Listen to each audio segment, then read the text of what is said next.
G'day viewers, how are you? It's Wednesday, hump day. Congratulations for making it halfway through the week. And for some people, that's more of a fucking achievement than others. Here in Australia, large sections of the country having heat waves. In many areas, the temperatures over 40 Celsius, basically over 100 Fahrenheit for 4 or 5 days in a row. We still have the out-of-control bushfires that have been burning for more than a month. So when people aren't in immediate danger, they're just choking on the smoke. That's about a year's worth of pollution coming out of just these fires, having who knows what long-term health effects. And as I unfortunately have been compelled to say every time I've brought these fires up for the last month, they're getting worse, not better. There is no sign of relief. And one of the more disturbing aspects of it this week was it getting closer to a coal mine in Lithgow in New South Wales. Last time something like that happened, actual coal mine in Victoria caught on fire. Took a month to stop burning, put out horrible toxins that caused a whole bunch of premature deaths and who knows what long-term health effects for people in the surrounding towns. It's basically not a good thing. Now, on Wednesdays, I usually try and cram a story and somehow into the framing of Wanga Fat Wednesday. Who am I not giving a fuck about today? Or what am I not giving a fuck about today? It's a little bit hard to do that because kind of peeved about the story. I could maybe try and wangle it and that I don't give a fuck about anyone who says the behaviour of our worthless fucking Prime Minister is excusable because they're suckholes and I hate them. Because what has our Prime Minister done while we face this previously unseen emergency? We have bushfire emergencies pretty much every summer, but it's normally a bushfire, and occasionally it's a terrifyingly intense one, and we all try and deal with it. This one is a little different. I don't ever remember this endless chain of fires going on for more than a month and choking an entire state. It's absolutely unheard of. And the fact that it's not going to end. The fire chiefs have said the only thing that will really bring this under control is a significant amount of rain. To which the Weather Bureau said, sorry, that probably won't happen till April next year. So this is just looking in being an absolutely hellish summer. The day I record this on, we've just experienced the hottest average temperature day in recorded history for Australia, and lol, that probably won't be a record for very long. Maybe not even for a week. Definitely not for... there's no way that won't get beaten this summer, because this is so early in summer. We normally get much hotter days in late January and February than in December. So if we got this fucking nightmare happening in November or December, January and February are gonna be really freaking horrible.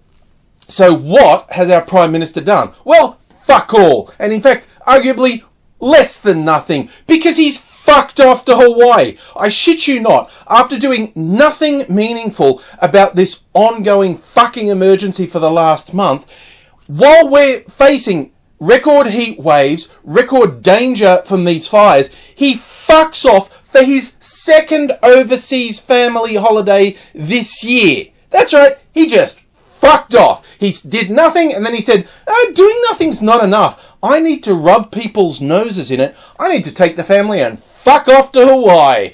It's just like, what in the ever-loving fuck? It's not so much that that is an objectively bad thing. A worse thing is his complete inability to do anything meaningful about the root causes of our ongoing disasters. It's just the contempt, the absolute contempt he displays for people is truly mind-boggling. And I don't think he's doing it in an evil way. I don't think he sits there going, what awful thing can I do today? I just think he's so fucking detached from ordinary people. He's such a piece of shit. His idea of normal, acceptable behaviour is just absolutely reprehensible. He's fucking garbage. So we've had the two hashtags trending non-stop. Where the bloody hell are you? Because prior to politics, Morrison was a failed marketing person who's one of the key people behind a spectacularly embarrassing and failed Australian tourism marketing campaign.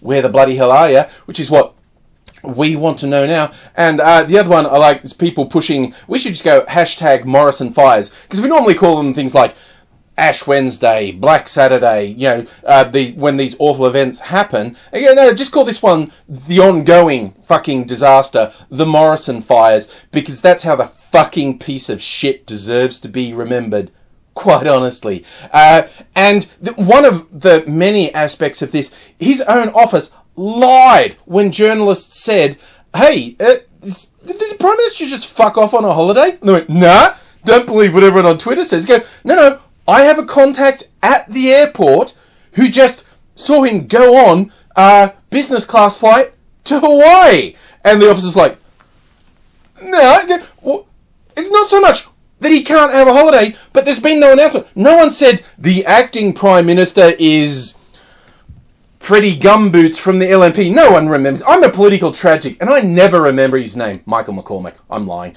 But his name and face is very hard to remember because he's a fucking non-entity. But his office actually lied. When a journalist said, why is the Prime Minister fucked off on a holiday? They went, he hasn't. Witnesses just saw him fuck off on a holiday. Since you... and it's just like... And one of, again, the amusing ironies of this is people have uncovered video of Scummo basically condemning himself some 10 years ago when the really bad fires happened in Victoria. Very different sort of disaster. The one happening mostly in New South Wales, but not limited to New South Wales, is these ongoing severe bushfires that won't go out. The thing that happened here was, in particular, one catastrophic day, an out-of-control fire killed a lot of people and literally wiped a couple of towns off the map. That was an acute, severe disaster. The one happening now, fortunately, much less loss of life and even much less loss of property, but it's ongoing. It could get way out of control at literally any moment. And like I said, people are choking.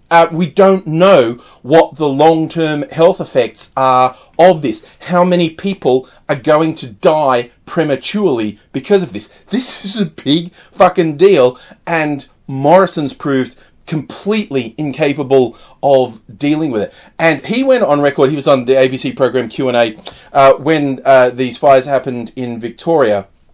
There was a lot of criticism of the then police minister, Christine Nixon, because in the middle of this, she went out to dinner.